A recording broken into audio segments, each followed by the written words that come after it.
வாட்சுக்குள்ள முட்டாய் இருக்கும். முட்டாயை சாப்பிட்டுட்டு பிள்ளைங்க கையில கட்டிட்டு விளையாடும். இது வாத்து, குருவி, இந்த குருவி இப்போ மாதிரி வெளியில் சவுண்டு கேட்குதா? ஆமாம், சவுண்டு கேட்குது. முட்டாய் இருக்கும். முட்டாயை சாப்பிட்டுட்டு பிள்ளைங்க விளையாடும். இது வாட்சி, இது ஒரு வாட்சி. இது அலாரம். இதுக்குள்ளேயே முட்டாய் இருக்கும். அலாரம் வச்சு இது பண்ணலாம். ஆமாம். இது விசிலு. முட்டாய் சாப்பிட்டுட்டு விசில் அடிச்சுக்க வேண்டியதான். பரவாயில்ல, டிஃப்ரெண்ட்டாக உங்கள் கடையில் வச்சுருக்கீங்க. இது மீன். மீனுக்குள்ள முட்டாய். மீனுக்குள்ள முட்டாயா? இது தட்டாம்பூச்சி.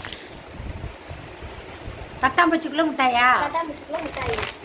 பாலுல முட்டாய். இது என்ன பாலுங்க?